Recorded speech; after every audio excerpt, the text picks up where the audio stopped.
Does everybody remember The Perfect Neighbor on Netflix? Specifically, Susan from it? Well, if you don't, guess what? I'm going to remind you. Let's take a look. I'm primarily looking at the harm inflicted upon not only the victim, who of course lost her life, but her family. She has 4 children, all of whom were present during the offense or somewhere in the general vicinity, or at least home. It certainly will have a traumatic impact on their lives for the rest of their lives. They'll live their whole lives without their mother. Yeah, so that's Susan. Okay. Well, as you can imagine, she has found her way back into the headlines, if it was even possible to outdo herself. She has. She's filed I don't even know if you call it a motion. She's threatening to sue the children. Okay. That's the gist of the update. And we will get into that. Now, many people I've learned actually aren't familiar with the case. We kind of covered it recently, but it's a Netflix doc that's come out. And it's one of those things where day by day people are discovering this. So what we're going to do, saying all that, is we're going to do a quick little overview, talk about some key components of the case. And then we're going to get into that update and read the letter that she wrote threatening the children. So go ahead and grab your little cup, because you're going to need to sippeth from the cuppeth. Grab your little true crime blankie. Grab your little puppy to get all cuddly wuddly. And let's jump into today's video. Hey, hey, hey, welcome to the Sofa Squad. Sipping from the cuppeth. Hey, hey. Now hold on everybody, let's do a quick sofa sidebar now. Keep in mind, ain't no cop, ain't no doctor, ain't no lawyer, ain't no therapist, ain't none of that fancy credentialed stuff, okay? Only credentials we got up in here is my sass, and this sofa. Now keep in mind also, I'm just giving my opinions on very public information, so do your own research, come to your own opinions, and drop them off in the comment section. And while you're down there, if you do like what you see here at the Sofa Squad, drop a little like, drop a little comment, drop a little share. It helps the channel out immensely. Now let's get edition. You know how fall makes you want to slow down, cozy up, get all the little cozy features and just go back to the simple life? Well, it does for me, and I have found my digital escape to it, okay? And it's called Heyday. Heyday has the perfect mix of simple, retro, relaxing gameplay that honestly scratches my little nostalgia itch. You can build and design your dream farm from the ground up. You can decorate it however you want and actually go at your own pace. And guess what? The best part? The crops never die. Okay. Honestly, it's the only kind of farming I'm capable of at this point. One of the best things that I absolutely love about this is like the little farm animals that you can raise. You got chickens, you got cows, you got pigs. It is so adorable. You go around, you feed them. And that's one thing I also really like about Heyday. You get into your groove, and so you're going and you're like, let me go check the bread, let me go check the corn, let me go do this, but let me go do the pigs real quick. It is very simple, but it's so mentally satisfying. It's basically the cozy countryside life I wish I had time for. Okay. Minus the smell of hay in the actual, super early mornings. I love that you can also make homemade goods, everything from baked treats to cute outfits. You can sell them to your neighbors. And when I say neighbors, I mean real players, okay? Because Heyday has this super friendly community. You can trade, share tips, even join weekly events to earn rewards. And honestly, it's become one of my little unwind rituals. I hop on at night, I fix my little farm up, I talk to the other neighbor farmers. I'm like, hey there, how's it going? I saw you at the fair. And we're gonna make it even sweeter. We are doing a Heyday giveaway. Download Heyday using my special link or QR code down below. Then go to the pinned comment and comment your farm name under that on this video. And that's all you have to do. One winner will be picked at random and they're gonna get a $50 gift card. The giveaway is hosted by me, the Sofa Squad, not YouTube or Supercell or anyone like that. The giveaway runs from November 12th to December 12th, and the winner will be contacted by DM on December 15th. It's open to US, UK, Canada, and Australian residents aged 18 or older. There's no purchase necessary to enter. So be sure and check back to your comment section on that time. So if you're ready to lean into those cozy fall vibes and live your best farm life, go ahead and download Heyday today. It's free to download on iOS and Android, and who knows, maybe I'll see you and your chickens over there. The link's down below, so go on and fluff up those digital hay bales. Hello, Sofa Squad, and welcome back to the sofa. That's a sofa. This is a puppy. And this is Paul. My name is Paul if you're new to the channel. If you're not new to the channel, my name's still Paul.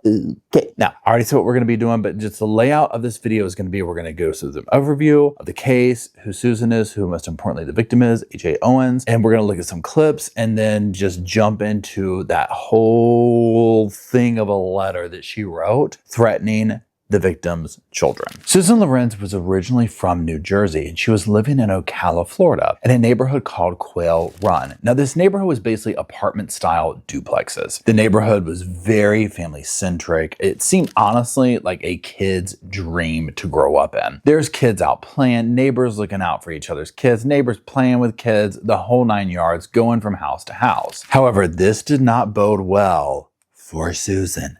There was a field between her house, well, her duplex, and another duplex. Now, during trial, it will come out with property lines and this and that and who owns this and who owns that. But regardless of that, this open area was the best place for the kids to play. Okay, and that's what they would do. And when I say it was right outside her place, it wasn't right outside of it, but it was kind of right outside of it. Just imagine like you go out and there's like the big yard or whatever, okay? And that's where the kids play. You know, if you live in an apartment, if you live somewhere where there's a bunch of kids, whatever neighborhood, just catch that vibe, okay? And one thing I do want to say before we go further into this is, were the kids being kids? Yes, they're playing football, they're being children, but what they were doing was nothing. They weren't out there at midnight, okay? They weren't tearing cars up, they weren't doing crazy stuff, right? They were doing clean, authentic fun. And I also want to point out another thing, that Susan wouldn't pull the stunts that she would pull if an adult was present around the kids. So like when the neighbor's out there playing, you know, football with the kids or whatever, she'd wait till they went inside. And that's, you know, put that in a little pen, we'll come back to that. But I think it's important to note that these kids weren't doing vandalism. They were being kids. This is the type behavior that you prefer children to be engaged in, so that they're not doing stuff that, you know, idle hands of the devil's workshop type things. So just keep that in mind as we go. Now, these noises and this whole situation with this open space, this would lead to Susan calling the police, I believe like around 6 different times, complaining about trespassing, noise, this, that, and the other on these kids. So the police were,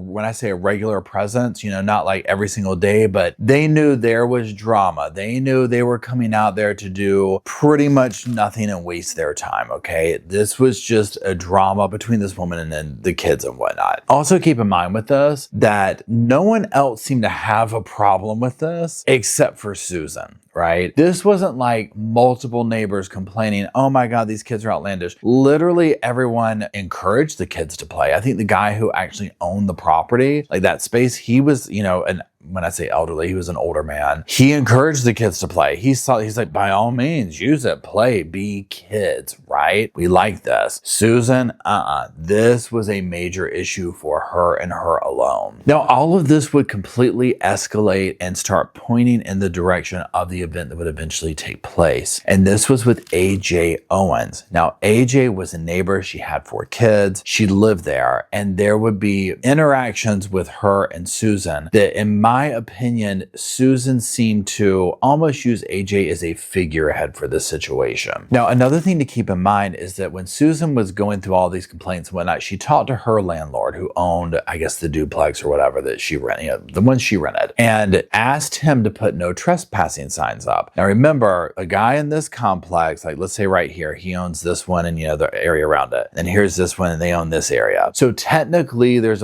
obviously a property line, but they put no trespassing signs on the side right there. Would that make a difference for noise and whatnot? No. Okay, it wouldn't. However, in Susan's mind, I believe that she felt like with the invisible property line there, and technically this is what property lines are for. It's like, hey, you don't come in this property line. Now, mind you, she's renting and whatnot. The property line, in my opinion, at least looking at it, was so close to her apartment. I mean, maybe if the ball flew over there or whatever, but she seemed to guard this like a hawk. Now, those no trespassing signs would be where we first meet AJ in the documentary, The Perfect Neighbor. And now let's pause there for a moment to introduce The Perfect Neighbor in case you haven't watched it. So the description from Netflix is this: a minor disagreement between neighbors in Florida takes a lethal turn, with police body camera footage and interviews probing the aftermath of the state's controversial stand your ground laws. Now, in this documentary, we're literally told the story through police body cam footage, right? We see this all playing out. There's really just some major moments of this that are shocking and sad, things we haven't seen before. But again, this is where where we meet AJ. So one day, Susan calls 911. This is kind of where we're introduced to it. We're seeing the body cam footage and whatnot. They're coming out there and they're talking to AJ. Now, AJ, in my opinion, sounds basically like a working mother. I believe she was the manager at McDonald's or whatever. She came home to some Susan and kid drama, right? She's telling the officer, I told my kids when I'm not here, don't you go over there, don't you do this, blah, blah, blah, blah, blah. There was some interaction where AJ took the sign, and it sounded to me like whatever the squabble was, she picked that sign up and probably threw it like this walking away. Susan's claiming AJ attacked her, like hit her ankle with it. It was coming at you, whatever. Like it was like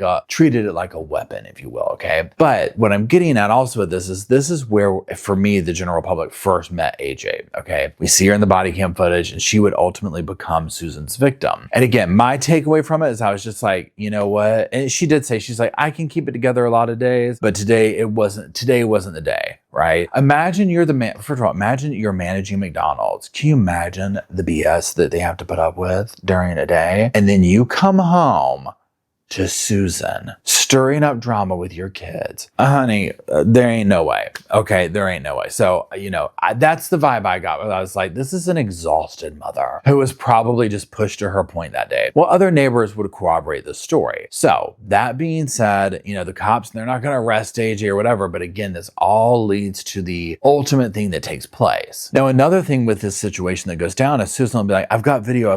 Well, she doesn't have video. And another thing to keep in mind that Susan was doing is she was videotaping all these kids, right? And to me, it was inappropriate. It's creepy to think of somebody filming your children in a way of like trying to catch them doing something. I mean, like filming in general, right? But like what she was doing to me was creepy. And I'm just like, that alone, that's not going to go over well with parents. Like when you're sitting here in your house recording children from no, right? If there was truly an issue, I mean, number one, get a Ring camera. Why not have this going all the time to show you could easily have the cops come over. Look, here's the kid. He came up and broke my window out. These would be things that one would think like, okay, that could be an issue, but that wasn't going on. We're talking about kids being kids. So fast forward to the day of the event. So we're in June of 2023. Now remember the field we talked about. There's the field going. One of the adults is over there playing football and playing whatever game they're playing with the kids, right? And one of AJ's kids has his iPad or something like that with him. And he's asking the adult, he's like, hey,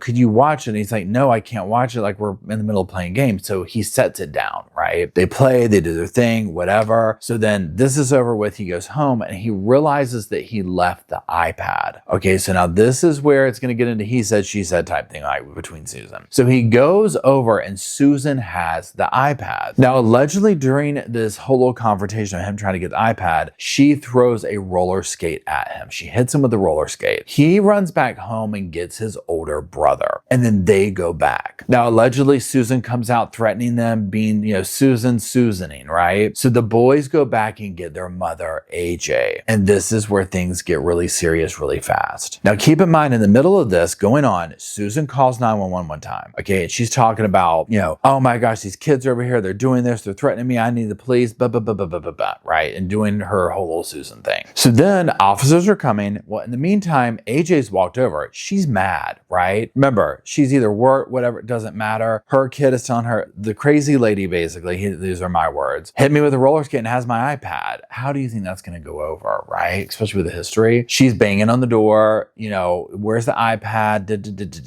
Okay, Susan will take a gun and shoot through the closed locked door, striking AJ. This is about 2 minutes after the initial 911 phone call that she does this. So that's how fast this all escalates. So then Susan will call 911 again. And this is very upset. Oh, I was scared for my life. Oh God, she's going to kill me. Oh my gosh. AJ dies. Okay. Now let's take a moment and hear what the judge had to say about this when he was sentencing Susan. I find that the shooting was completely unnecessary in this case. Miss Lorincz was behind a door. The door was locked. She had already called law enforcement. They were en route. She knew they were en route. She was in a relatively safe position. For some reason, she went into her room and found a gun. She could have stayed in the room and put another locked door between her and Miss Owens, but she came back out, put herself in front of the door. And at the time she fired the gun through the door, she was safe. Okay, now one thing with that clip real quick I want to talk about, because I hadn't even thought about this. When he says how she went back to her room, she kept her gun like in the garbage bag or like trash can or something like that in her room. She could have locked herself in that room again. And I hadn't even thought about that. And I was like, you're right. She could have been behind 2 doors. Remember, calls the cops and within 2 minutes, she's killed AJ. Okay. Now also notice when I show these clips of Susan in court with her wearing the yellow, watch how she didn't do it too much in here. She did the one thing where she looked at her lawyers and was like, are you going to object? But you'll see her openly disagreeing with what the judge is saying not true, not true. These personality types do not like the truth. They do not like to be told a different reality than the one that they have constructed in their minds. We see it all the time, right? And we'll talk more about that at the end of it and how I feel like this informs the bigger case. But let's keep going for now. Now, back to the documentary. When this happens, we see the police arriving. There's chaos. AJ's in the yard. And they don't redact this in the documentary, right? We see AJ laying there. Her kids are there. This was heartbreaking. At one point, someone's asking the kids, are you okay? Are you okay? And he's like, I'm okay, but my heart's broken. And y'all, I mean, it was the most heart-wrenching stuff I've ever seen. The whole time I'm like, in shock that we're seeing and hearing these things, right? It was absolutely terrible. Now, all that being said, Susan will go to trial. It don't end well. Okay, let's hear what the judge had to say when it came to sentencing time. Is she being adjudicated guilty of manslaughter with a firearm? Order to serve 25 years in Department of Corrections. Credit for 538 days. It's $100 cost of prosecution, $100 fine, court cost. Good luck to you, ma'am. You have 30 days to appeal. She does have that 538 days time served. I mean, there is that, okay? But you saw what the judge did. He saw right through this, right? Absolutely zero reason for her to shoot and kill AJ. And in some of the interrogation stuff, I might have a clip here. You know, they're just like, you don't even know. What if the cop is already behind her? You're just shooting through a locked door? Are you crazy? Now, one thing that was also interesting in the sentencing is what Susan's lawyer had to say. Let's listen to that clip. There was never an offer by the state. The state had asked us to make any reasonable offers. Ms. Lorincz chose not to do that, just for the record. Okay. We also did not file a stand your ground motion for strategic purposes. That was also discussed with Ms. Lorincz as well. Just wanted to put that on the record. That's it, Judge. So she didn't want to take any kind of deals. Okay. Again, this is very on brand with these personality types. They are locked into their narrative. They don't see outside of it. You can't tell them any different. Think about Sarah Boone, right? All these people we see that could get some form of a deal, but they are deadlocked. Nope. This is how this went down, and this is this, right? And so, yeah. Doesn't end well for her, okay? So that's the gist of it, okay? So obviously this documentary comes out, right? And the director of it was basically like, she wanted to tell the story, but in a very specific way and have the body cam footage tell the story. It was very unique, but also showcase this neighborhood to show this intimate community. And she did an amazing job at doing this, right? Because so many of us, I'm thinking like, you know, here in our chats here, the Sofa Squad and comment sections, took note of the close-knit community and how it was like, this just seems like such a nice little, all the kids are playing, the adults are looking out, they're doing the, like it, you got that energy from it. And then there is Susan, right? Well, you can imagine the backlash, okay? Rightfully so. For a lot of us, like I remember this case, like having said, I'm like, oh yeah, I remember something about that. You know, like seeing in the trial headlines, but I didn't know the information behind it. And only until now, thank goodness, you know, this is another reason why it's good to have things like, you know, Netflix and stuff like this or documentaries that come out, because it introduced me to the case and I was able to look into it more. We've been rewatching it on the podcast channel. Massive, massive backlash against Susan in this whole situation and the way it was handled, like, you know, the fact that she got out, all this type of stuff. And a lot of people had to raise a lot of, you know what, to get justice for AJ in this. Now, before we get into some of the other stuff, the letter that she's done threatening, I want to take a couple of more looks at a couple of different clips just to show Susan's personality so that you can understand better when we get to this letter. This ain't nothing but a regular Tuesday afternoon for this woman, okay? Let's look at a couple of different clips of during sentencing, and this is the ones I was speaking of earlier. Watch how she shakes her head. Now, if you're just listening, just trust that she's shaking her head in this. Okay? She's shaking, her context is she's shaking her head no when the judge is sentencing her, okay? She's gonna explain to the judge how he's wrong, right? With verbal motions of her head, right? But if you are watching, let's watch the clips. And she knew that person wasn't a burglar, she wasn't a robber, she wasn't a rapist. She knew she was probably upset about the interaction with the kids, but she had arguments with her before, and no real harm came other than, I guess, a sign was thrown at her. Now, Susan goes like this. She goes, not true. You know, he kind of does that look with her head and starts swirling in the chair more or whatever. And this is where I'm like, again, with these personalities, it's like, oh, honey, no, let her. If I was a judge, I would like to do this. Oh, everyone stop. Sue, you got something to say? You want to prove your case again? We just went to the trial however long ago. Now we're here. Go on and prove your case again, honey. Say what you got to say. I'm sure you're right. You know what I'm saying? They always are. These type personalities, it's so infuriating. But again, they're their own worst enemy. They will always, always, always do themselves in with this type of narrative. Now let's look at a secondary clip in this where she's going to lock down and be like, nope, judge is wrong. Judge is wrong. The shooting was based, I find, more on anger than fear. I think that's pretty well established in this case. So when I weigh it out. Now she's just sitting there shaking her head no when he's saying the thing about it was more on anger and fear. And the judge was, I mean, he saw right through her, right? He said the thing about the door. This was anger and fear. She was angry. She wanted to kill someone. She had been Googling stand your ground. This is the thing with stand your ground, right? There's limited circumstances where clearly this is, this works, right? But people get in this whole thing of like, oh, I'm going to stand my ground. You know, I'm going to shoot through a closed door at a situation that I caused. You know what I mean? They think that they're right because they want that situation. Susan, to me, this was never going to end any other way. Even though having said that, it's not like you see that happening because even like, I don't think these people ever thought she would kill somebody. You just don't think someone's going to do that. But sadly, in this day and age, there is that. Now, for as brave as Susan was, you know, little miss, all this, that, and the other, and I'm going to kill AJ, and I'm going to boss these kids around. Let's rewind real quick and look at what it was like for her when she was getting arrested after her interrogation. She wasn't so brave anymore now, was she? The story that you've given us, that by refusing and resisting, that it's making you look bad, okay? And I understand your reluctance to want to go. Good. I just can't do Okay, this. well, they have medical staff over there that can assist you. There's a nurse right in the front. They can, you give them the prescription medications that you're taking, all of that.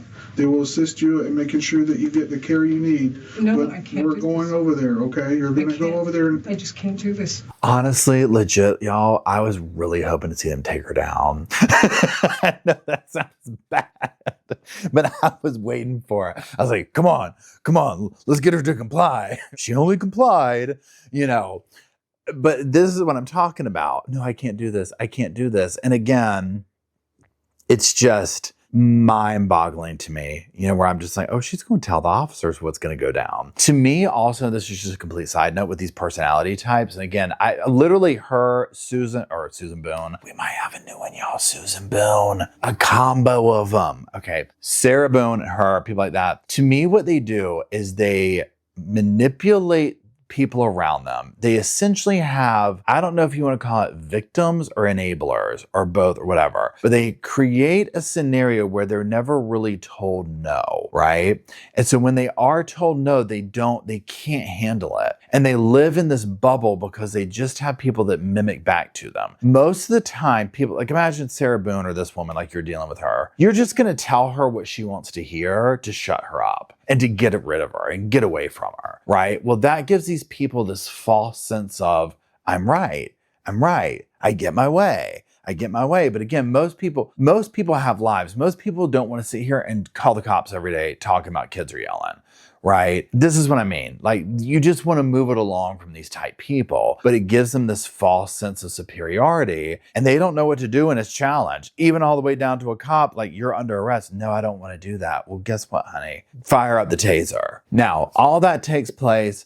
Doc comes out, this, that, and the other, Well, Susan gives an interview from prison. Let's listen to a quick little clip to see has she changed her mind? Does she feel bad? You know, is she taking any kind of accountability? This is going to paint the palette before we get to this letter. Flip the beds over and grab us. So to me, there was no safe place. Our viewers may be watching this saying, why are you giving her an opportunity to speak? And again, for that, you would say what? Because I want the truth to come out. I just want people to know the truth, that I am not a racist, that I did not do this on purpose. This was not, a premeditated thing. I had no animosity for this woman. You say no animosity, but police have been called to your place numerous times before. We have the body camera video too. There's got to be some animosity. I try not to hold it against a person. I've made my fair share of mistakes, and I wouldn't want somebody to retain anger against me. Like I said, we all have bad days. Just get over it and move on, because if you hold on to that, your life's going to be miserable. But some say you did not move on because you grabbed the gun.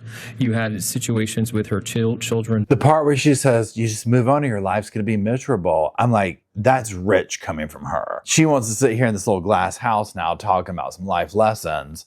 No, not buying it. Now, that being said, her mask continues to come off, and the latest coming off is this letter that she wrote. So let's get into the letter. Let's get into what she really thinks about this situation still. Okay, now you're going to see on the screen here her letter, and it just has, all the things that go in the front, like who's this from, who's it to, the courts, all this stuff, whatever. Okay, so jumping down, it says, in response to the general allegations, AJ Owens and her children were trespassing. Bam, opening line. They were trespassing, okay? And again, this gives you insight into how she views her justification for what she did, okay? So you have to toggle between like reality, feelings, to get to where she's justifying the murder, okay? Because trust me, I don't care what she says, she's justified in killing AJ. Okay, here we go. There were multiple, quote, no trespassing signs on the property. Miss Owens did, in fact, scream, threaten to beat me multiple times while trespassing. Miss Owens was instructed to stay off the property along with her children by the county sheriff's department. At no time did I file erroneous allegations. I think this is Miss Diaz was not present and in another state until AJ died. Miss Owens did not knock politely and speak reasonably on June 2nd, 2023. She pounded and screamed profanities like a lunatic. Miss Owens' children had lied to her and stated I hit blank with a roller skate. Now again, Paul, so look at this. She's calling her a lunatic. She's screaming profanities. And remember, she goes very much into, and this is the stand your ground, all this kind of stuff that gets into play of trespassing, can't cross here.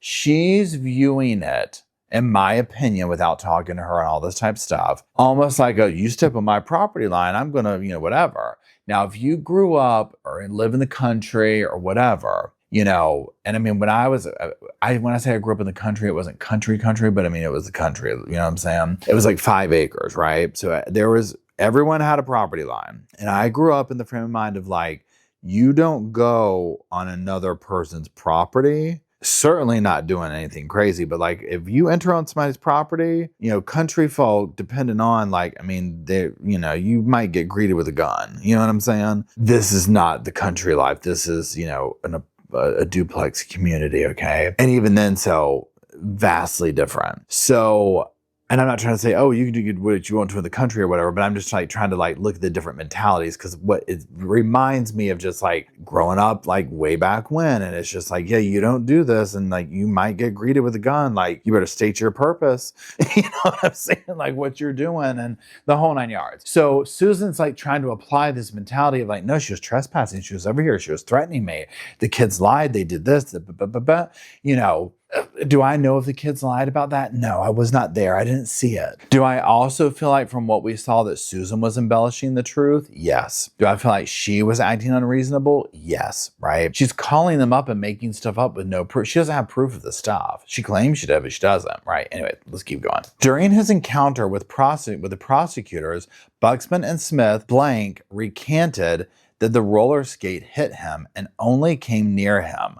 Assault and battery charges were dropped. Okay, so here she's saying, let's just go on face value. Let's pretend this is true. So the whole thing of like, oh, she hit me with the roller skate, So let's say the kids go over there and they fibbed on that, right? Let's just go down each rabbit hole. Any mother's going to be upset. I would venture to say if the kids went and said, She has my iPad, she threw a roller skate at me, versus she has my iPad, she hit me with a roller skate, is gonna get the same reaction, right? It doesn't, a roller skate is going, you're throwing a roller skate at a child, right? Hitting it just makes it worse, right? Hitting the kid's only gonna be even worse, but we're already at a point of throwing an object at a child. In depositions, all the children told different stories about their location at the time of the shooting.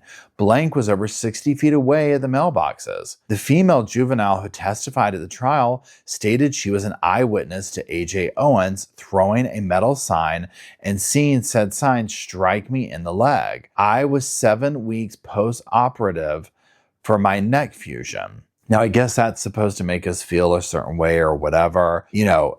And again, the he said, she said, is it possible that the AJ threw and hit her with a sign and the neighbors all lied for it? Sure, right? 100% that could be happening, right? Two things can be true at one time. What Susan seems to be missing is even this conversation right here in this letter so far, and going for the, well, here's this. It's justifying the shooting. She called the cops, went to a gun, just like the judge said, goes, gets a gun, doesn't lock herself in the thing, goes back for a confrontation, is behind a locked door, and shoots through the door without seeing anything. Now, in her interview that she'll do, she'll say, oh, they found a little shard, like the door was coming off of its, you know, whatever.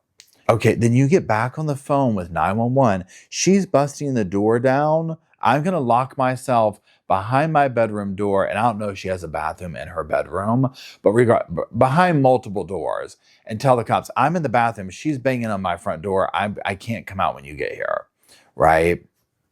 Blank testified in his depositions that Miss Owens would come onto my sidewalk by my patio and threaten to fight me. He testified she was trying to scare me so that I would stop calling Marion County sheriffs. Blank and blank depositions, blank and his sister, blank, would come over to my apartment and do ding dong ditch, which is when the children knock on your door and run away. Blank also testifies that blank struck Miss Lorincz with a water bottle in his depositions. The fact that Miss Diaz is now asking for money goes directly against her saying no for the family in the sentencing paperwork. I now wish to countersue for slander, libel, and defamation of character for damages that exceed $50,000. Ms. Diaz, blank, blank, and blank, individually, and Charles Gabbard for not securing the property correctly and allowing Ms. Owens and her children for harassment, physical threats of harm, and mental duress. Completion of fact and expert discovery to follow. Copy sent to the attorney, and it just goes into the stuff or whatever. So she wants to sue the landlord for not securing the property properly, whatnot. I'm not sure what you would do if she wanted a private fence up or whatever. One of the things going on here too, and just think about like when you were a kid, like how kids are, like, you know how kids just sniff stuff out? And it's like, if there's like a neighbor that they deem is like kind of like the weird neighbor, that's where all the kids go and disappear, or like the crabby neighbor. Kids tend to want to kind of mess with that person, right? To get a reaction. Kids like reactions, and she definitely gave them. Why didn't any of the other neighbors have these issues? Why weren't they ding dong ditching on the other neighbors? It's a Susan thing, okay? So now to come out with this, you know, to round this out, to me, this just tells you exactly where she's at. She is 100% justified in what she did. She can say, I feel bad about it. I didn't mean to kill her. And I didn't mean to do this. But she's 100% justified in it. All of these actions going to, over time, are all arriving at this train station, right? Because Susan had it out for these kids. Again, she wasn't coming out and doing anything when an adult was there. She was bullying these kids, and in turn, they probably did mess with her. I have no doubt that they probably did, right? They're kids, okay? It is what it is. But she's antagonizing this whole neighborhood. She's turned this whole neighborhood against her, right? Now she's, throughout this whole thing, she's like, I'm moving, I'm buying property. I don't know what happened to her financially. I don't know how she arrived at living here. I don't know, but she did, right? And it's clearly like, look, if you don't like kids, you don't need to be living there. You know, I don't know if it's like, is there not a 55 plus community you could have gone to? You know, there's way more to that story. So her coming out with this, I mean, who knows? Maybe she'll do it and go through the courts. Yeah, I swear we have another Sarah Boone. The Florida court system is exhausted, okay? They are like, we are trying over here, y'all. We are trying, okay? But they're just like, come on, people. So Anyways, that is it. Let me know what you think down in the comment section below. While you're down there, if you could drop some little sofas off for myself, Roscoe and Spirit, Bo and Sleep, Luke and Sleep, and you, the Sofa Squad, who makes the sofa possible. It wouldn't be here without you. I greatly appreciate it. And until we meet downstairs in the comment section to do all that stuff, I'll see y'all soon. I just wanted to say thank you again for watching the whole video, and also thank you for being part of the Sofa Squad. Special thanks to all the Patreon members, channel members from both of my channels, everybody who likes, shares, subscribes, comments in the comment sections. It helps the channel out so much. Now, don't forget, I do have that other channel, the podcast channel. That's where we go live, we hang out, we talk. We have kind of sort of a schedule, but just be sure and check it out. I'll put it up here on the screen. And then, like I said in the beginning of the video, if you want to follow me and Ross on the Instagram, go on, check it out. It's right here on the screen again. But once again, thank you very much. I really appreciate you being part of the Sofa Squad, and I'll see you in the next video. Hey, welcome to the Sofa Squad, sipping from the cup that hey, come laugh with the Sofa Squad. Can't roll my damn eyes hard enough.